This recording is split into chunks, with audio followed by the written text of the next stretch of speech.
कल्पना कीजिए, एक सुबह आपकी आँख खुलती है और अगले ही पल आपसे आपका घर छीन लिया जाता है। आपका परिवार आपसे अलग कर दिया जाता है। आपके कपड़े, आपका नाम, आपकी पहचान, यहाँ तक कि आपकी आज़ादी भी। अब आपके पास कुछ भी नहीं बचा। ऐसी स्थिति में क्या आप जीना चाहेंगे? और अगर हाँ, तो किस वजह से? दोस्तों, आज की कहानी एक ऐसी किताब की है जिसने दुनिया भर के करोड़ों लोगों को सिखाया कि इंसान की सबसे बड़ी ताकत उसके शरीर में नहीं बल्कि उसके जीने के उद्देश्य में होती है। लेकिन इस कहानी की सबसे हैरान कर देने वाली बात अभी बाकी है। इस किताब के लेखक ने यह बातें किसी लाइब्रेरी में बैठकर नहीं लिखी।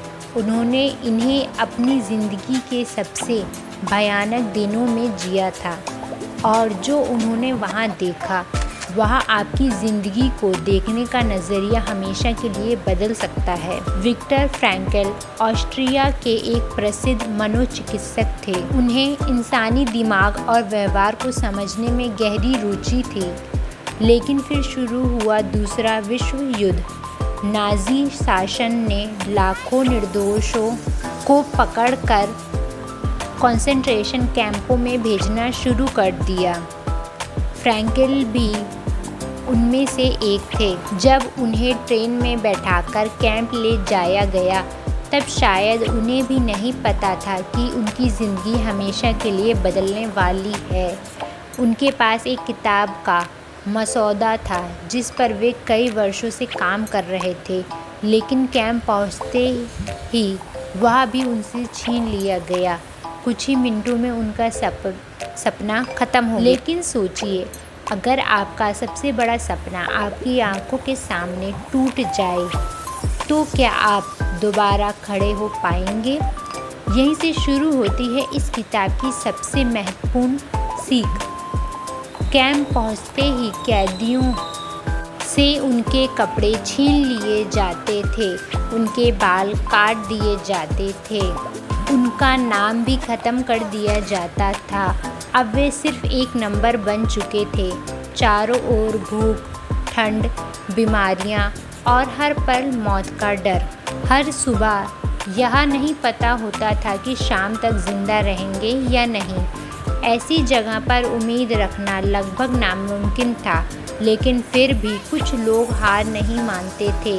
फ्रैंकल ने देखा कि जिन लोगों के पास जीने की कोई वजह थी, वे दूसरों की तुलना में ज़्यादा समय तक टिक रहे।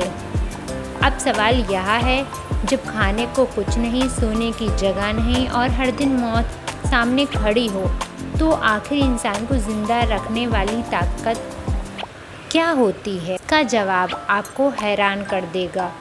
फ्रैंकल ने महसूस किया कि इंसान सिर्फ रोटी के सहारे नहीं जीता, वह अपने उद्देश्य के सहारे जीता है। इस कैदी के मन में यह विश्वास था कि उसे अपने परिवार से फिर मिलना है, या उसे दुनिया को कुछ देना है, या उसका कोई अधूरा काम बाकी है। वह अंदर से टूटने के बावजूद जीने की कोशिश करता रहा। यहीं से फ्रैंकल ने एक ऐसा विचार विकसित किया जिसने पूरी दुनिया की मनोविज्ञान की दिशा बदल दी। उन्होंने इसे नाम दिया लोगोथेरेपी। लेकिन आखिर लोगोथेरेपी क्या है, और क्यों फ्रैंकल कहते हैं कि इंसान की सबसे बड़ी ज़रूरत खुशी नहीं बल्कि जीवन का अर्थ है? इस सवाल का जवाब चलिए जानते हैं। यह समझने के लिए हमें पहले इंसान के मन की यात्रा को समझना होगा। जब नए कैदी पहली बार कैंप पहुंचते थे, तो उन्हें विश्वास ही नहीं होता था कि उनके साथ यह सब सच में हो रहा है। वे सोचते थे, शायद यह कोई गलतफहमी है, शायद हमें जल्दी छोड़ दिया जाएगा। लेकिन धीरे धीरे उन्हें एहसास होने लगा कि यही उनकी नई हकीकत है। हर दिन कठिन मेहनत, बहुत कम खाना, कड़ाके की ठंड और हर पल मौत का डर। उनका पुराना जीवन मानो एक सपना बन चुका था। लेकिन सबसे खतरनाक चीज़ भूख या ठंड नहीं थी, सबसे खतरनाक था उम्मीद खो देना। जब इंसान यह मान ले कि अब कुछ नहीं बदल सकता, तभी वह अंदर से हार जाता है। कुछ समय बाद कैदियों का मन दर्द को महसूस करना लगभग बंद कर देता था। वे रोज़ दुख देखते थे, रोज़ लोगों को खोते थे, लेकिन धीरे धीरे उनकी भावनाएं शून्य हो जाती थी। यह कमज़ोरी नहीं थी, यह दिमाग का खुद को बचाने का तरीका था। फ्रैंकल कहते हैं कि इंसान की मानसिक शक्ति कई बार हमारी कल्पना से कहीं ज़्यादा होती है। लेकिन इतनी भयानक परिस्थितियों में भी कुछ लोग मुस्कुराते थे, कुछ लोग दूसरों की मदद करते थे। आखिर क्यों? यही छिपा है इस किताब का सबसे अनमोल संदेश। फ्रैंकल ने कहा कि इंसान की सबसे बड़ी इच्छा सिर्फ खुश रहना नहीं है, इंसान सबसे ज़्यादा अपने जीवन का अर्थ खोजना चाहता है। उन्होंने इस विचार को लोगोथेरेपी नाम दिया। इसका मतलब है अगर आपके जीवन का कोई उद्देश्य है तो आप कठिन से कठिन परिस्थिति सामना भी कर सकते हैं। सोचिए, एक माँ अपने बच्चों के लिए हर मुश्किल सह लेती है, एक खिलाड़ी अपने सपने के लिए वर्षों तक मेहनत करता है, एक विद्यार्थी अपने भविष्य के लिए रात रात भर पढ़ाई करता है। इन सबको आगे बढ़ाने वाली चीज़ सिर्फ खुशी नहीं, उद्देश्य है। लेकिन अब सबसे बड़ा सवाल, अगर हमारे जीवन में अभी कोई स्पष्ट उद्देश्य नहीं है तो उसे खोजें कैसे? और अगर जीवन में दुख आए तो क्या उसका भी कोई अर्थ हो सकता है? इन्हीं सवालों का जवाब और इस किताब की सबसे शक्तिशाली सीख हम जानेंगे। चलिए जानते हैं, क्या यह किताब सिर्फ युद्ध और कैंप की कहानी है? बिल्कुल नहीं। असल में यह किताब हम सबकी ज़िंदगी की कहानी है। फ्रैंकल कहते हैं, जीवन हर व्यक्ति से एक अलग सवाल पूछता है, इसलिए किसी और का उद्देश्य आपका उद्देश्य नहीं हो सकता। किसी का उद्देश्य अपने परिवार की देखभाल करना हो सकता है, किसी का समाज की सेवा करना, किसी का एक नई खोज करना और किसी का अपने सपनों को सच करना। दुनिया आपको आपकी जीवन का अर्थ नहीं बताएगी, खोज आपको स्वयं करनी होगी और शायद यही खोज जीवन को इतना सुंदर बनाती है। लेकिन अगर जीवन में सिर्फ दर्द ही दर्द हो, सब कुछ गलत हो रहा हो, तब क्या? क्या इस दर्द का भी कोई अर्थ हो सकता है?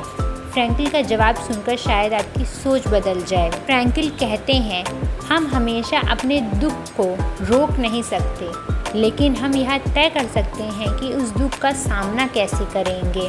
कभी कभी कठिन समय हमें धैर्य सिखाता है, कभी वह हमें दूसरों का दर्द समझाना सिखाता है, कभी वही संघर्ष हमें उस इंसान में बदल देता है जो हम बनना चाहते थे।